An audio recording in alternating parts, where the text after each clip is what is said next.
Hello बच्चों, कैसे हैं आप सब? ठीक है। ओके। गुड मॉर्निंग या गुड इवनिंग या गुड नाइट, पता नहीं किस टाइम आप वीडियो को देख रहे हैं। ओके बच्चों, ठीक है। शुरू करते हैं आज की टॉपिक। इससे पहले आपने जो पढ़ा है उसके नेक्स्ट आज जो हम लोग पढ़ने वाले हैं, ये भी बहुत ही कह सकते हैं अपने आप में एक तरह से नॉलेजेबल टॉपिक है। आपको समझना होगा क्योंकि टेंथ में इसके बारे में बहुत छोटे छोटे पॉइंट दिए जाते हैं। ठीक है, तो यहाँ पे आपको समझने की नीड है। आप लेकिन कोरिलेट कर पाओगे कि आखिर इसे कैसे हम लोगों ने टेंथ में पढ़ा था। ठीक है बच्चों, तो आप कॉपी पेन लेकर के बैठ जाइए क्योंकि ये लेक्चर आपके लिए मजेदार होने वाला है और कम शब्द में, कम लैंग्वेज में, इजी लैंग्वेज में आप आसानी से समझ सकते हो। ओके, तो आप स्टार्ट करिए और कॉपी पेन लेकर के बैठ जाइए। ओके बच्चों, ठीक है बेटा। तो आपको बोर्ड पे दिख रहा है नेक्स्ट टॉपिक। नेक्स्ट टॉपिक में क्या लिखा हुआ है? Properties of matter and there measurement. ठीक, तो हम लोगों ने मैटर के बारे में इससे पहले वीडियो में पढ़ रखा है। आज हम लोग उसकी प्रॉपर्टीज के बारे में डिस्कस करेंगे, जिसके बारे में आपने टेंथ में भी थोड़ा बहुत पढ़ रखा है बच्चों। तो हम लोग शुरू करते हैं प्रॉपर्टीज ऑफ मैटर। अच्छा, properties of matter two types की डिफाइन की जाती है। कौन कौन सी? Physical properties, physical properties and physical properties and second कौन सी है? Chemical property, chemical property.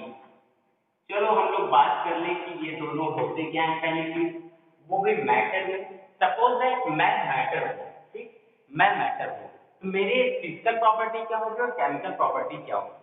तो ऐसे समझना, जैसे मान लो मैं आपके सामने खड़ा हूँ और मेरी फिजिकल प्रॉपर्टी बतानी, तो आप क्या बताओगे? मेरी फिजिकल प्रॉपर्टी, मुझमें किसी तरह की कोई चेंजिंग किए बिना आप मेरा ऑब्जर्वेशन ले लो कि आप मेरी हाइट क्या है, मेरा वेट क्या है, मेरा कलर क्या है, ऑर्डर क्या है। तो आपने बिना किसी तरह की कोई चेंजिंग किए मेरी मेजरमेंट, जो मेरा एक तरह से ऑब्जर्वेशन किया, वही फिजिकल प्रॉपर्टी है बेटा। मैटर में बिना चेंजिंग के हम उसके ऑब्जर्वेशन को जो कहीं ना कहीं ऑब्जर्व करते हैं, ऑब्जर्वेशन करते हैं, वही ऑब्जर्वेशन क्या है? Physical property. केमिकल प्रॉपर्टी क्या है? केमिकल प्रॉपर्टी, मैं अभी खड़ा हूँ, आप मुझे खिला के चले जाओ, आप मुझे गुदगुदा के चले जाओ, मेरे ऊपर पानी डाल के चले जाओ, मतलब मेरे अंदर कुछ ना कुछ चेंजिंग आएगी।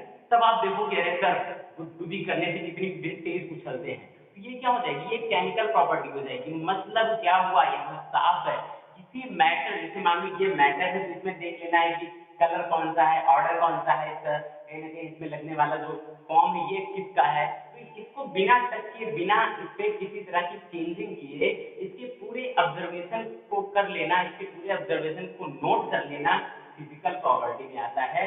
जबकि केमिकल प्रॉपर्टी में क्या आता है बेटा? केमिकल प्रॉपर्टी में आता है इसमें कुछ ना कुछ चेंजिंग कर दिया जाए, इसमें कोई टेम्परेचर दे दिया जाए, इसके ऊपर लिक्विड डाल दिया जाए, इसमें पानी डाल दिया जाए, इसमें किसी तरह की कोई चेंजिंग करके इसके बिहेवियर को नोट किया जाए, वो केमिकल प्रॉपर्टी में आ जाता है।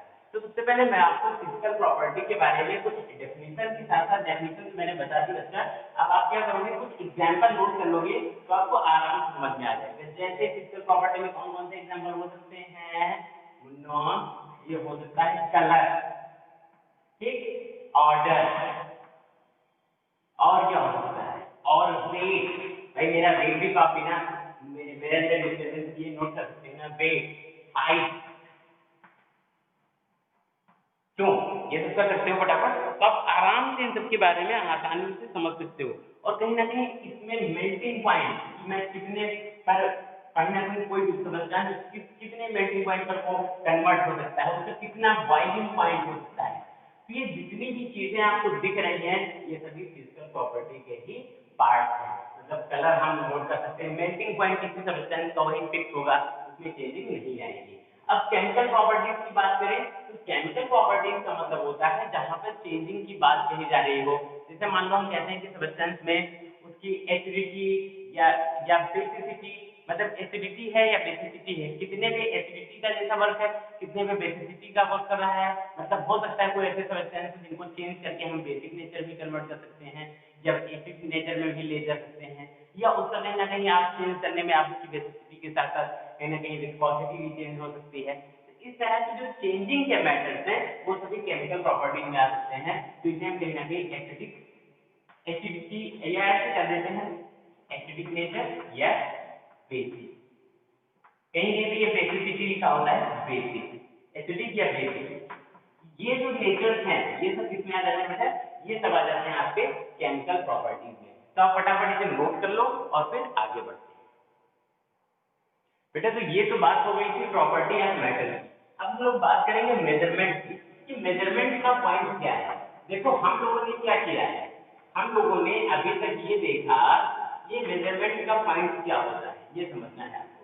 सबसे पहले आप ये समझो कि ये पहले तो हमने देखा मैटर क्या है, मैटर के बाद हमने देखा कि वो टाइप कितने बियर करता है, किस स्टेट में होता है, फिर हमने देखा कि उसकी प्रॉपर्टी क्या है। अब हम ये जानना चाहते हैं कि आखिर उस मैटर को हम मेजर कैसे करेंगे।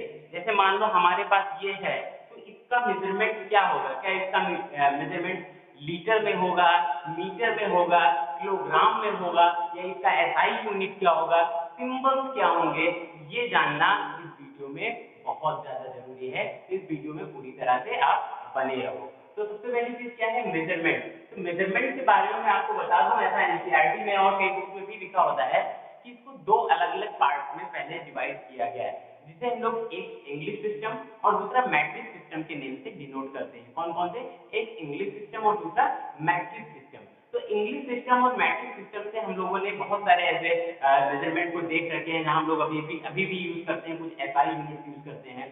तो ये जो मेजरमेंट के पॉइंट थे, इसी में से एक 1960 में यानी 1960 में 1960 में एक दूसरा मेजरमेंट जो इसके कहीं ना कहीं इसमें रिलेटेड था वो था एसआई यूनिट। ये एसआई यूनिट, ये एसआई यूनिट क्या था, क्या मैट्रिक था या इंग्लिश सिस्टम था, तो आप इसको इंग्लिश सिस्टम भी मान सकते हो एसआई यूनिट को। अब दूसरी चीज क्या बात करेंगे कि 1960 में एसआई यूनिट, एसआई का मतलब क्या होता है, एस का मतलब होता है इंटरनेशनल, इंटरनेशनल, इंटरनेशनल, और एस का मतलब होता है सिस्टम, इंटरनेशनल सिस्टम। तो इस इंटरनेशनल सिस्टम के बेस पर, इसके बेस पर अलग अलग हम लोगों ने बहुत सारे अलग अलग पार्टिकल्स यानी बहुत सारे मैटर और उनके फिजिकल प्रॉपर्टीज के बेस पर हमने उनके अलग अलग यूनिट्स को कहीं ना कहीं इसमें डिनोट किया। तो उस यूनिट को आप आसानी से समझ सकते हो, सिर्फ उसे आपको लर्न करना है, बहुत इजी है। जैसे आप जानते भी होंगे कि जैसे मान लो अगर हम आपको बताते हैं कि लेंथ, लेंथ का जो कहीं ना कहीं सिंबल है वो क्या होता है, लेंथ का सिंबल, लेंथ का सिंबल स्मॉल एल से रिप्रेजेंट करते हैं। तो लेंथ को एसआई में क्या कहते हैं, एसआई में, एसआई का मतलब होता है कि लेंथ का जो एक मेजर पार्ट है। लेंथ जैसे हम लोग कहते हैं इसका लेंथ क्या होगा, तो या मेरी लेंथ क्या होगी, या इस दीवार की लेंथ क्या होगी, तो हम इस दीवार की लेंथ को किसमें लेते हैं, किलोग्राम में नहीं, मीटर में लेते हैं, ना कि लीटर में। तो मीटर क्या है, उसका एसआई यूनिट है बेटा, SI unit, international system. International system के बेस पर हम ये मानते हैं कि जो लेंथ होती है उस लेंथ के जो लेंथ का मेजरमेंट है वो क्या होता है, वो मीटर होता है, और उसका सिंबल क्या होता है, स्मॉल एल होता है, क्योंकि सिंबल हमेशा डिनोट करता है उसकी फिजिकल प्रॉपर्टी के बेस पर। उसकी लेंथ निकालते हैं इसलिए स्मॉल एल होगा, और उसका एसआई यूनिट क्या होगा, उसका एसआई यूनिट मीटर होगा।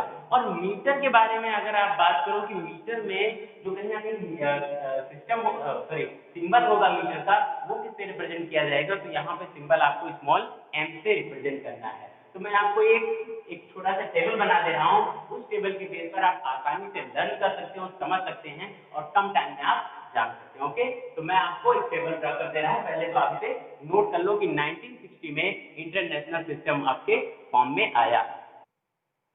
ठीक है, तो आप बोर्ड पर देख पा रहे होंगे कि कुछ इंपॉर्टेंट फिजिकल कहने का फिजिकल बेस लिख दिए गए हैं, और उसके सिंबल्स और उसके एसआई यूनिट और उसके सिंबल्स लिख दिए गए हैं, तो आप आराम से समझ सकते हो। जैसे अभी मैंने आपको बताया था कि लेंथ का क्या होता है सिंबल, स्मॉल एल, ये सिंबल है, लेकिन इसी का एसआई यूनिट क्या होता है, मीटर होता है, लेकिन मीटर का भी सिंबल चेंज है, ये है।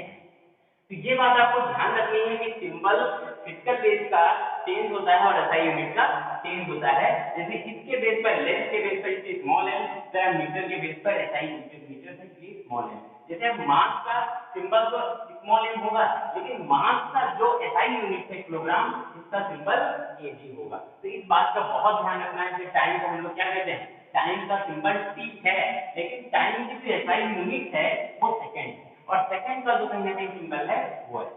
इस तरह से आपको इलेक्ट्रिक करंट का I और इसका जो SI यूनिट है एम्पीयर और इसका सिंबल K नजर आएगा। ये थर्मोडायनामिक टेम्परेचर को हम लोग बहुत यूज करने वाले हैं आगे आने वाले समय में, तो याद रखो थर्मोडायनामिक टेम्परेचर की स्मॉल t, और इसका जो SI यूनिट होता है वो केल्विन होता है, आपने पढ़ भी रखा होगा, और इसका सिंबल K होता है। इसी तरह से अमाउंट ऑफ सब्सटेंस को हम लोग जैसे number of moles, amount of substance को स्मॉल n से रिप्रेजेंट करते हैं, इसको मोल भी बोलते हैं।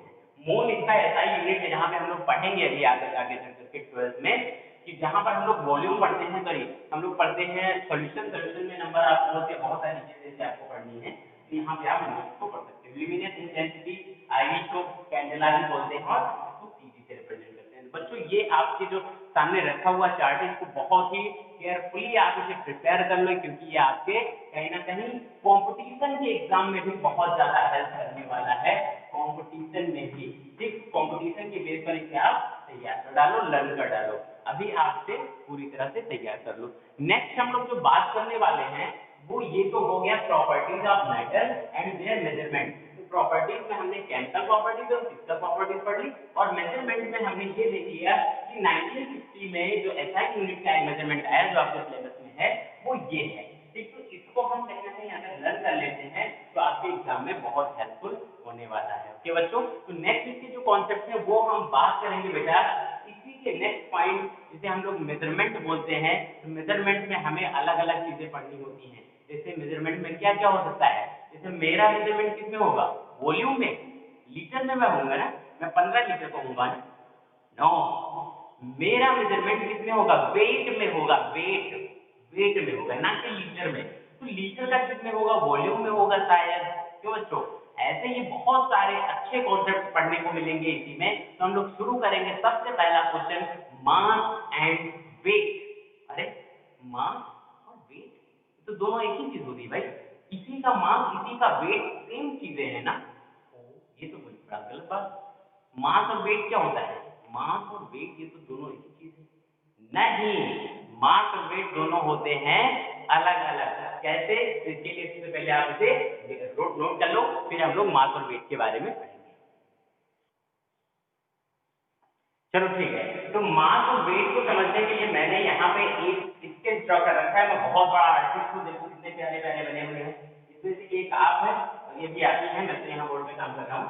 मास एंड वेट, इसके बारे में आपको समझना है, ये अलग अलग चीजें या सेम है, ये बात आपको बहुत क्लियर समझनी है मास और वेट के बारे में। तो सबसे पहले आप एक बात समझो, मान लो मैं कहता हूँ कि ये जो डस्टर है, ठीक, इसका वेट क्या है, तो इसका वेट क्या है बेटा, ये इसका जो ग्रेविटेशनल फोर्स के जो अट्रैक्शन है नीचे की ओर जो खींचता है, ये इसके वजह से जो कहीं ना कहीं इसका जो कहीं ना कहीं भार आ रहा है, वेट आ रहा है, जो इसका कहीं ना कहीं कोई ना कोई मेजरमेंट आ रहा है, वो वेट। बात समझना बेटा, ये कोई सब्सटेंस है और इसके अंदर प्रेजेंट है नंबर ऑफ मोल्स, ठीक, उन नंबर ऑफ मोल्स का ग्रेविटेशनल फोर्स से खिंचाव वेट है। लेकिन जो इसके अंदर नंबर ऑफ मोल्स है वो मास है। बहुत क्लियर समझो, इसके अंदर जो नंबर ऑफ मोल्स है वो मास है, वो वेट नहीं है। लेकिन जब वही number of moles gravitational force से नीचे की ओर खींचा जाता है तो वही मास किसमें कन्वर्ट हो जाता है, वेट में कन्वर्ट हो जाता है। अब ऐसे समझो कि ये एक व्यक्ति है जो अर्थ पे है, जमीन पे। इसने क्या कर रखा है, इसने अपनी टोकरी में 1 2 3 4 5 ये मैंगो रखे हुए हैं इनके पास, ये मैंगो है। बहुत क्लियर समझने की कोशिश करना बेटा, ये आम है। अब ये बताओ कि ये आम कहाँ है, ये आम इसके अंदर रखा है, तो ये नंबर ऑफ मोल्स है, इसे क्या मानेंगे, मास। लेकिन ये अर्थ पे है तो इसका खिंचाव नीचे की ओर होगा, इसका खिंचाव किधर की ओर होगा, नीचे की ओर, तो इसके ऊपर ज्यादा वेट आएगा, ये रोका हुआ है। तो जो खिंचाव इसके आम का जो ग्रेविटेशनल खिंचाव है नीचे की ओर, ये क्या है, ये वेट है। लेकिन जो नंबर ऑफ मोल्स है, जितने मोल्स इसमें प्रेजेंट है, वो मास है। अभी इसी व्यक्ति को हम लोग स्पेस के बाहर भेज दें, वहां क्या होगा, वहां नंबर ऑफ मोल्स तो सेम है, लेकिन ये हैप्पी नजर आ रहा है, क्यों हैप्पी नजर आ रहा है? क्योंकि यहाँ पर ग्रेविटेशनल फोर्स नहीं है, यानी यहाँ पर इसके ऊपर कोई वेट नहीं लगता है। बात बहुत क्लियर समझना है, इसीलिए कहते हैं कि मास सभी जगह फिक्स होता है, मास सभी जगह फिक्स होता है, लेकिन वेट क्या होता है? चेंज हो जाता है।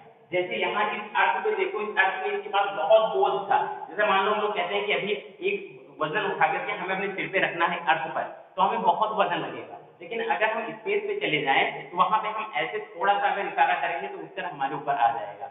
क्यों? क्योंकि वहां पर ग्रेविटेशनल फोर्स नहीं है। तो ग्रेविटेशनल फोर्स ना होने की वजह से वहां पर वेट चेंज हो जाता है, वेट हल्का हो जाता है। वेट क्या है? नंबर ऑफ मोल्स का ग्रेविटेशनल अट्रैक्शन, ग्रेविटेशनल खिंचाव, वो है वेट। मास क्या है? उस सबस्टांस का नंबर ऑफ मोल्स, वो मास है। जैसे इस डस्टर में नंबर ऑफ मोल्स होगा, लेकिन इसको अगर तराजू पे रखे, ये जैसे मान लो तराजू पे रखा तो ये नीचे आएगा, किसकी वजह से? क्योंकि नंबर ऑफ मोल्स से नीचे की ओर खिंचाव हो रहा है बच्चों, खिंचाव हो रहा है। बहुत क्लियर समझने की कोशिश करो, ठीक है? तो एक बार इसे क्लियर समझ जाओगे तो आप कभी नहीं भूलोगे। ठीक है बच्चों, तो ये आपने जो देखा है, कहीं ना कहीं समझा है। इसमें इतना बात समझो कि वेट क्या होता है? किसी सबस्टांस में प्रेजेंट नंबर ऑफ मोल्स का ग्रेविटेशनल फोर्स। मास क्या होता है? किसी सबस्टांस में प्रेजेंट नंबर ऑफ मोल्स, उसके अंदर कितने नंबर ऑफ मोल्स, कितने पार्टिकल्स प्रेजेंट हैं। बस इतनी बात आपको समझ कर रखनी है। नेक्स्ट लेक्चर में मैं इसका वीडियो और अच्छे से बनाऊंगा। तो इस वीडियो के लिए इतना ही। Okay, thank you very much.